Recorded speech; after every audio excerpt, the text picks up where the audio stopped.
My journey started. 12 years, there was no looking back. Today, I run a team just again of about 10 staff. There's a way that you have to balance. You have to prioritize what's The important. vision you have, I think it's just gonna soar. 12 years, there was no looking back. I Right. moved from customer service to sales, internal sales, then promoting the East Africa, Middle East. I was the focal.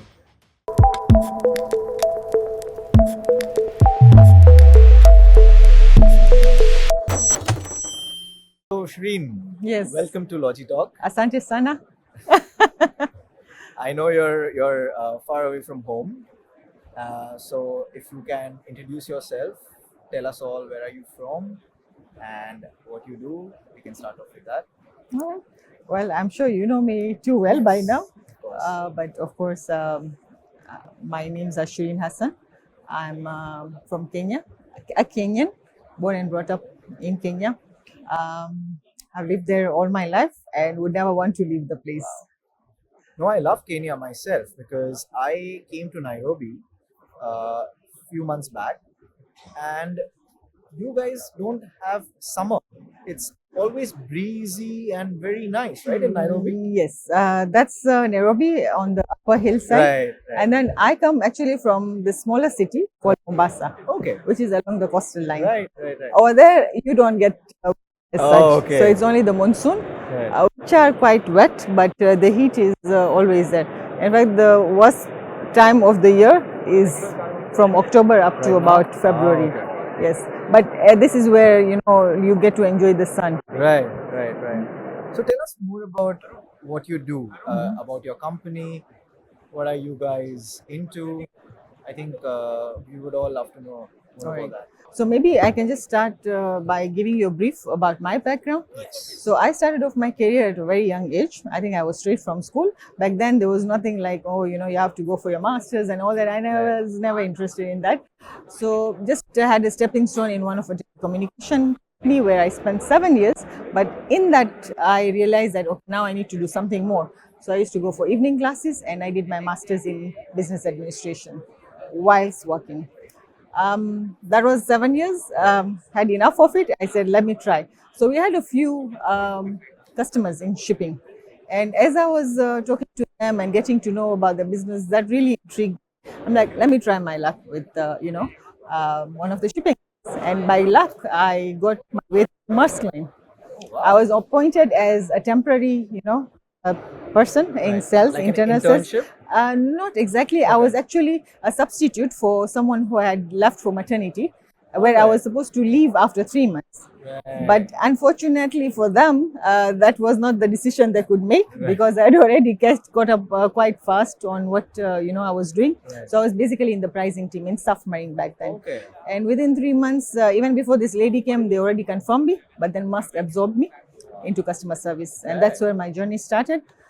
12 years, there was no looking back. I Right. moved from customer service to sales, internal sales, then sales executive. Then came a time when they moved me to Dubai, where I spent 2 years promoting the East Africa, Middle East. I was a focal.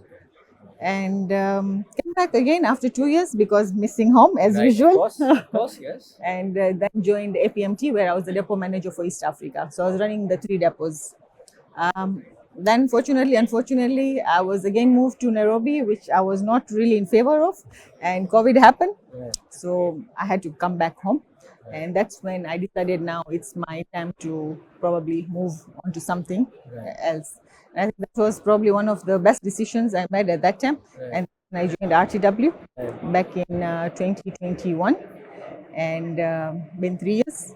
And I think whatever I've learned in this industry of shipping and forwarding, I don't think I even got that from the shipping, background, or rather the shipping time that I was there. Of course, it has helped me in a lot of other factors in terms of customers that I maintain, because some customers actually moved with me Right. to RTW and they're still there with me. So when I joined RTW, it was just about the two of us in sales, and today I run a team just in Kenya of about 10 staff, just in sales. Yeah, So that's a pretty awesome journey, I would say. it is. Well, So- a lot so- of hard work, sweat, tears, course, but when you I think look it's back, all definitely. worth it. Yeah. But So, is it safe to say that you got into logistics by accident because you never wanted to be in logistics? Yes, I think for the first few months I was like, did I place myself in the right position? Right. But then I think as time flew by, I think I realized that this will take more of me than any other positions that I've held in the past, and I took it up as a challenge. And I would also appreciate our leader in this, where he guided me. I didn't know what okay, freight forwarding was like part of my journey in shipping. Clearing was again my part of journey because I was always handling the import segment. So forwarders were my biggest customers, like the likes of STV, Bolloré, the likes of Coinenagel, DHL. Those were my customers, so I learned a lot from them. What was not clear for me was now the NVOCC. That was Correct. totally new. But even at that age and with that much of Right. experience, I had to learn. And I think it was really great. And today I've just met a few of our partners just here, talking to them like I've known it for all my life. Well, that's great. See, because I always feel freight forwarding and especially anything you do in logistics is a very relationship oriented business. Relationship is the most important key. How do you see it? How do you see why having relationships is so important in this industry? I think relationship is what takes you to places, and not just on a personal level, but also professionally. I mean, I don't have to go visit a customer just because I need business from him. I could just talk to him, and probably from those discussions, an opportunity could always come through. And it has happened to me. So today, even when I'm meeting, our co-forwarders, and I earlier mentioned to you even before our, discussion, that it's never about who will get the business. It's about how you're going to come together and get the business. So it's been really great, and I think with the way we are moving as a company, we are going to probably make it quite big. At least that's what my personal dream is for No, RTW. absolutely. Sure, because the vision you have, I think it's just gonna soar. So, how is the Kenya market like? How is Kenya logistic market like? Is it import driven? Whether it's export driven?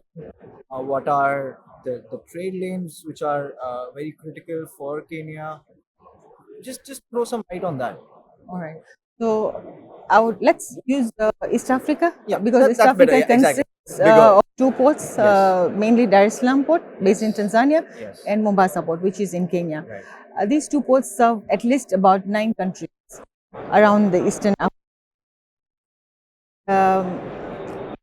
The main source of income or shipping is imports. Okay. For Kenya, I have the numbers. We are at least onto 80-20% or ratio Wow. All right. import to that of export. Right. So we are an import-driven country, Right. whereby we also supply to Uganda, which is a whole country Exactly. And in that's its own. landlocked. So That's landlocked. it's Yes, the only way is through you guys Mombasa. from Kenya, right? Exactly. Right. Export, the only issue we have is we have tea as the biggest and the highest commodity that What moves about out. avocado? Avocado is seasonal, and that's I think where we kind of not match on the numbers. Right. But yes, I think for many countries, import zone would be much more higher than that of export. I mean, look at Dubai. What does Dubai export? Hardly Nothing. much. Nothing. So it's Same more or for less Singapore as well. yes. So it's more of an import, but at least we can say that we have good exports. Speaking of which, we are into exports as well. We have quite a number of tea customers that we book for. We have contracts with big lines like Maersk and CMA. We are the top most with CMA and the second highest with Maersk on exports. We do about easily 400 to 600 containers every month, month in, month out. There is no seasonality. Yes, some probably political issues or political issues. Yes, Right. basically Kenya or Pakistan for that matter. Speaking of which, Pakistan is our highest import or rather export-based country. Yes, followed by the UK and then Egypt. All right. So how do you see? So we met for the first time at a network conference, right? Correct. If I may ask you, how important are these networks for a business like yours? I would say this is one of the winning points any forwarder could have. how much can you get out of your local imports or exports? Not much.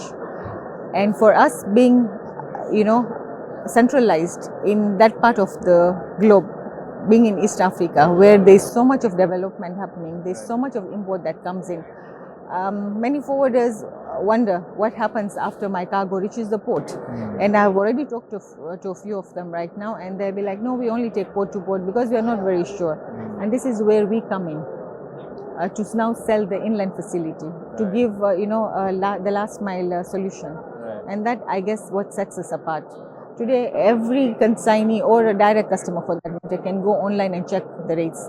But with the clearing and transportation, not only is the risk of delivering, but even the pricing would not be all that much of a norm, like shipping. So we try to maximize on that. We're not saying we overprice ourselves, but of course, if you have a good service that you are providing to the customer, and remember, you are you're basically being the insurer of the cargo, and you have to make sure that the cargo reaches on time and in good, condition. So there's a premium, of course, for every service, and I think that is what has really moved us. And we have now moved from freight forwarding to NVOCC to clearing and forwarding, and finally our last business prospect, or rather our business stepping stone, the new stepping stone, was our transport segment, which we started a year ago with just 2 trucks, and within a year we now have 20 plus trucks. Awesome. Yes, That's amazing. and aid and relief cargo has been our backbone on this. So I think road is the most critical aspect when you have to get into somewhere like a Congo DRC, or maybe to Malawi or to Rwanda, right? So road is one of the most important things. It is, and we don't limit ourselves just for port clearance and delivery. We also do local transportation. So I'll give you an example. There could be some minerals or any kind of cargo moving from Nairobi to Malawi. Then we bring tea from Malawi. Tea of Malawi is known to be one of the rarest. So one of our tea exporter requires that, and we bring it all the way from Malawi to Mombasa port, and then we ship it out for him. So those are solutions which rarely anyone could give, but we are trying to venture into such solutions which will set us apart in the business industry. So I always keep hearing this, and many forums, they always talk about how challenging it could be for women in logistics. Did you also face some challenges when you were growing your career within the logistics sector? Not at all, but I would say that I was taking it a step at a time. As I mentioned, freight forwarding was my first, I would say, business segment in the logistics industry. But I think I was mainly supported by my customers from previous companies, which I'm very proud of, because it's the maintenance of the relationship that I had in place, which made them continue working with me. So I believe wherever I go, I mean, not that I plan to, but that I think is enough for me to know that these customers trust me and are loyal to me. So again, relationships, right? It all brings us back to the most important thing in logistics, which is relationship. Yes. So let me ask you this, something different apart from it. So if logistics wouldn't have been something which you might be doing, what other profession would you have chosen up? Would have been probably administration and HR. Okay. Because everyone says I'm very good at people relationships, and also trying to boost energy and probably guidelines that I provide to many of my team members, friends, even relatives at times. So probably I would have made a good HR, convincing someone not to leave. Well said, well said. Yeah. But also tell me, logistics is a 24/7 business, right? Correct. How are you able to have a work-life balance, which usually becomes, quite very important when you have a family? So what's your opinion on that? I personally believe work comes first. I mean, family is more important, but there is a way that you have to balance. You have to prioritize what's important. Is it important for you to attend your cousin's birthday, or you have to be in the office, finish up whatever you need to, and then probably reach there just an hour before they close down? No, that's true. This year alone, I have missed 6 of my friends' birthdays and almost about 3 weddings. Mhm. So I completely understand what you're trying to say. Work Yes. comes first. Correct. There is no alternative to that. Mhm. But Shireen, thank you so much My for pleasure. being my guest on LogiTALK. More power to you, Thank you. and I hope RTW achieves whatever you are aiming for it to achieve. Hopefully, we will. Yes, yes. Thank you. Asante sana again.